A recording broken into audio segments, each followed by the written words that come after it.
Hello and welcome. My name is Christina and I'm the Education Coordinator with the DuPage County Farm Bureau. And today we're going to be talking about Earth Day and how Earth Day relates to agriculture. So we're going to take a look at why Earth Day was founded, how it relates to agriculture and natural resources, and how farmers are caring for our natural resources. So let's start off with when and why Earth Day was started. So the first Earth Day was on April 22nd, 1970.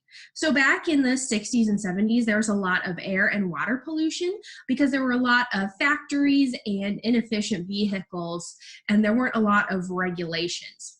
So a senator from Wisconsin, Senator Nelson, came up with the idea to bring awareness to air and water pollution. So on that first Earth Day, about 20 million Americans actually demonstrated, and this led to Congress creating the EPA. Now, does anyone know what EPA stands for?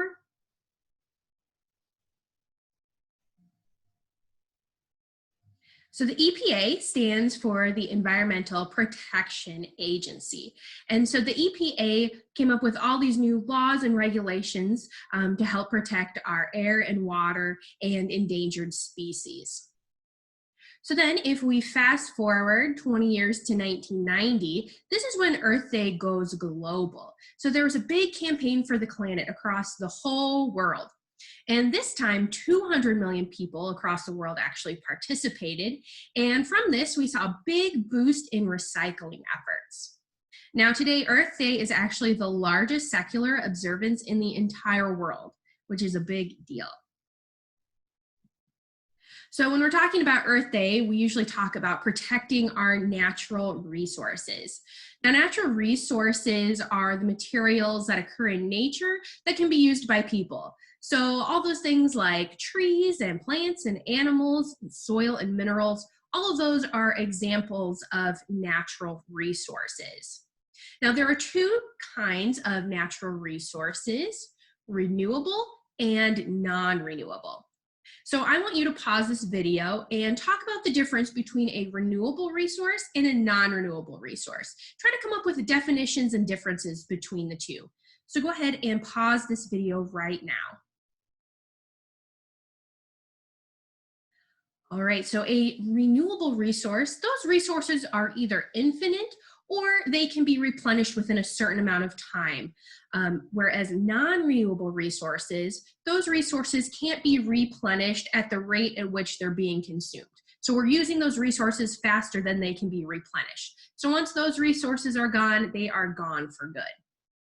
So we are going to play a little game right now. I've got some different natural resources, and I want you to give me a thumbs up if you think that the resource is renewable, or a thumbs down if you think the resource is non-renewable. So we'll start off with trees. Give me a thumbs up if you think that trees are renewable, or a thumbs down if you think that trees are non-renewable. All right, so trees are renewable. So we can cut down trees to use for things like lumber and buildings and paper, but then we can also plant new trees as we're cutting trees down. So they are renewable because they'll grow within a certain amount of time. All right, let's go to coal. Do you think coal is renewable or non-renewable?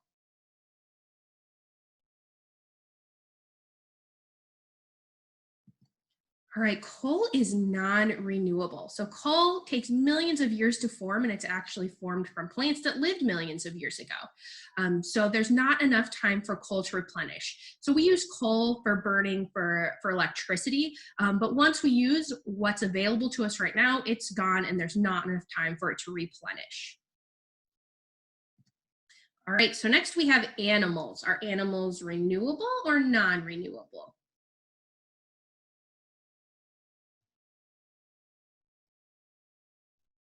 All right, animals are renewable. So animals go through a life cycle.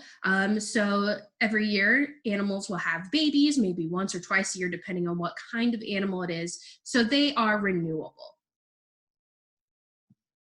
All right, next we have water. Water might be a little tricky. So what do you think? Is water renewable or non-renewable?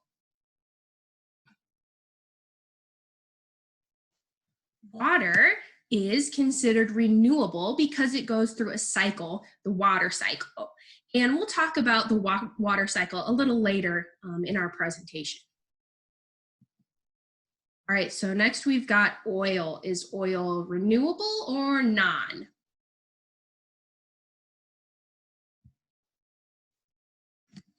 Oil is non-renewable. So we use oil for fuel or electricity or use it in our asphalt for our roads.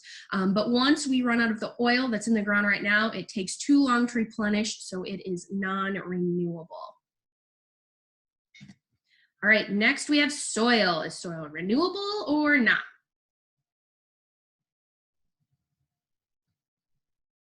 Soil is non-renewable. It takes about 500 years to make 1 inch of topsoil. So it takes too long to replenish, so soil is non-renewable. All right, and this is our last one. Is air renewable or non-renewable? Air is considered renewable because it goes through a cycle, kind of like water. So we'll cover that a little bit later.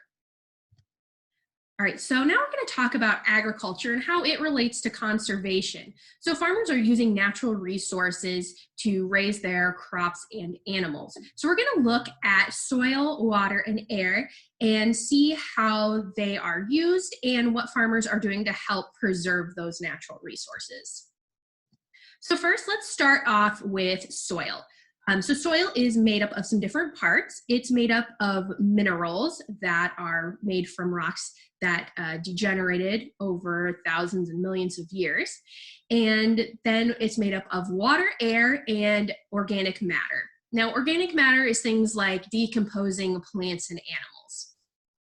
Now, soil sustains life, and sometimes you'll hear people say dirt instead of soil, but dirt is actually misplaced soil that's not sustaining life. So if you have some dirt that's on your floor in your house, nothing's growing in it, so that's considered dirt because it's out of place. But the soil that's out in your yard where it's growing grass or there's bugs and worms living in it, that's sustaining life, so that is soil. Now, there are 3 different soil particles that make up the soil types. So the first is sand. So if you've ever been to the beach, you know what sand is like. Sand is really gritty, it's kind of like sugar, and it's the largest of these 3 particles. And then we have silt, and silt is really smooth. So it feels like flour, and when it's wet, it's really smooth. And then we have clay, which is the smallest of the particles, and it sticks together when it's wet. And you may have seen clay if you've ever done an art project with it. So you know that when it's dry, it's really hard, kind of like a rock. Now, soil is made up of a mixture of all 3 of these, and that's called loam. Those are the best types of soil, is a good mixture of all 3 of these. Now, soil is also in layers, and the layer that we really want to focus on is the topsoil. That's where the roots of the plant are, that's where the organic matter is, the nutrients, where all of that stuff lives. So topsoil is really important because it takes 500 years to make 1 inch of topsoil. An average topsoil is only about 10 inches deep, so once it's gone, it's gone. So we need to be really careful in preserving our topsoil. Now, plants need some really specific nutrients to be able to live. They are nitrogen, phosphorus, and potassium. These nutrients are located in the topsoil layer, and sometimes if there's not enough, farmers will add extra nutrients to their soil and fields to help their plants grow. Now, erosion is a really big problem with keeping our topsoil healthy and in place. Now, you may have heard of erosion before. What is erosion? Can you answer that question for me? What is erosion?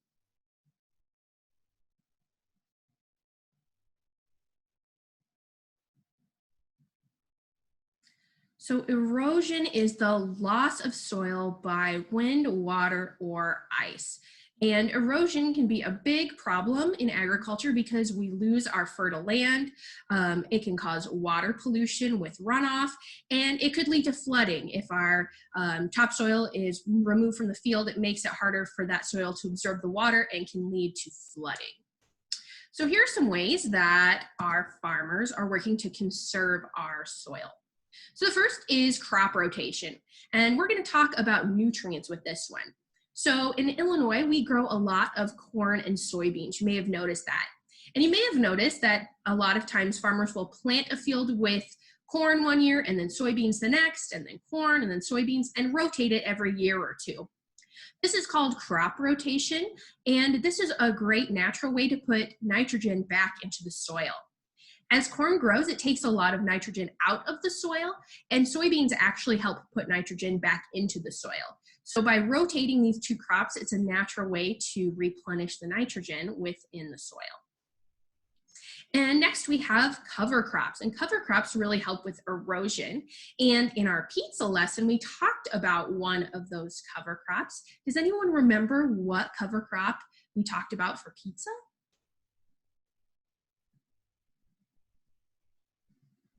Wheat. So we planted wheat in the fall. So throughout the winter, the roots of the plant were helping to hold that soil in place during the winter. So that helps prevent erosion. And then next we have no-till. So a lot of times back in the past, farmers used to plow their fields every year and turn over the topsoil to get it ready for planting. But by turning over that topsoil, we're making it more susceptible to wind and water erosion. So no-till actually leaves the plant residue from the previous year in the field, and those roots help keep the soil in place during the winter, and then it also helps provide nutrients if those plant residues decompose in the field. So then in the spring, the farmers will just plant straight through the field without tilling it. All right, so let's move on to water. Now, about 97% of water is salt water, so we can't use it. 3% of the water is fresh water, but of that 3%, only about a third of it is available for us to use. A lot of the water is trapped in glaciers or ice caps, and we can't use it. Now, we said that water was a renewable resource because it goes through the water cycle. Now, you've probably talked about the water cycle before in your classes, but we'll review it real quick just as a reminder. So we start off with evaporation, where the heat of the sun actually evaporates the water and it turns into a water vapor. Now that water vapor rises into the atmosphere where it gets colder, and that cold air causes it to condense and form clouds and water droplets. And then those droplets will fall to earth as precipitation, either as rain or snow. So once it reaches earth, it's either absorbed back into the soil or groundwater, or it runs off into our streams and rivers and lakes and oceans and things like that. So that's why water is considered a renewable resource. Now, water is really important in agriculture because all living things need water to survive. All of our plants and animals, and even us. So we have to deal with things like too much water or not enough water. So if we're in a drought and there's not enough water, sometimes farmers will use irrigation, which are man-made systems that help water their crops. Or if there's too much water in a field and it's drowning out the crops, sometimes farmers will put in tiles to help move some of that water out of the field and drain it a little bit so there's not the drowning of the crops. Now, it's really important that we keep our water clean. We mentioned back about soil, sometimes farmers will add extra nutrients to the soil to help their crops grow. Well, if erosion happens and we get runoff of soil or nutrients from the field, it could get into our water supply, and we don't want that. So some ways that farmers are working to combat this are with buffers. Now, buffers are a big grassy area in between the field and the water source. So this grassy area helps prevent soil and nutrient runoff and catches it before it can get into our water supply. Another cool thing that farmers are using, this is a cool innovation, is a Woodchip bioreactor, and this helps stop the nitrogen from getting from the field into the water supply. So I have a video here that we can watch so you can kind of see how that works.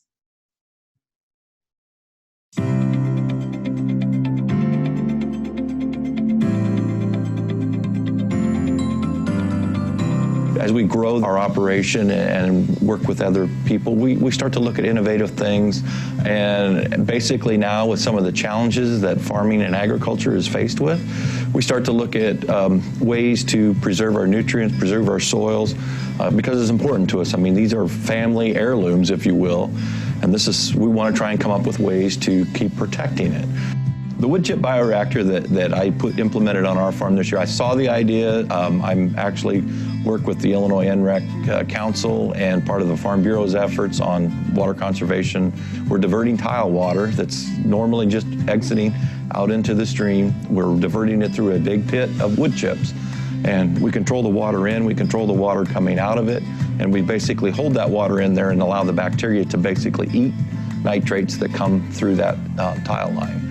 It's a lot cleaner than what it was coming in, so when it does go back into the rivers and streams and then eventually down to the Gulf of Mexico, that amount of nutrients is significantly less than what it could have been. So the actual Woodchip bioreactor that I installed on my farm is about 6 foot wide by about 32 foot long. So really, when you look at it, it's not taking up that much footprint. It didn't disrupt much of actual farming practice. It's no different than your homes or cars. I mean, you buy something and you want to protect it, you want to make sure you maintain it.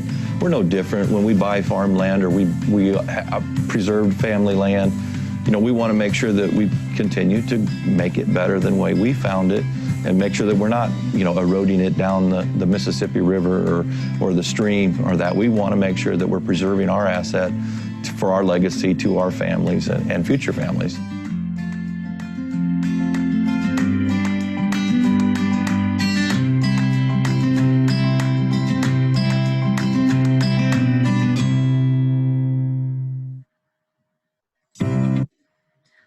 Right, so lastly we have air, and I had mentioned before that air is considered a renewable resource because it goes to recycle, kind of like water does. So air, we breathe in oxygen, right, and we emit carbon dioxide. So just living animals breathing in and out produce carbon dioxide, but we can also produce it by burning fuels in our vehicles or maybe in factories. Now, plants will naturally take in carbon dioxide and use it during photosynthesis, where they're creating their food and their energy, and then they emit oxygen back out. So it's this kind of circle where we breathe in the oxygen, emit carbon dioxide, plants take that in and convert it to oxygen. So this is a natural cycle, so that's why air is considered a renewable resource. Now, carbon dioxide is important because it helps to keep Earth's surface warm. Without it, it would be too cold to live here, but too much of it is not good. It traps too much heat in our atmosphere, so carbon dioxide pollution is a problem. Now, some ways that farmers are working to help conserve the air and our air quality. Sometimes they will use GPS and drones. So a lot of farm equipment like tractors will have GPS in their equipment so that they know what part of the field they've driven over. So they're not driving over the same place twice, which helps conserve fuel and reduces emissions. They can also use drones to check on their fields. And if there's something that needs spot treated, maybe with more nutrients or maybe with a herbicide or something, if there's too many weeds, they can spot treat that specific area and not have to treat the whole field. So that reduces how much fuel they have to burn as well. Now, another thing that we use is biofuels. We talked about a biofuel in our corn lesson. Does anyone remember what we mix with gasoline to help reduce emissions?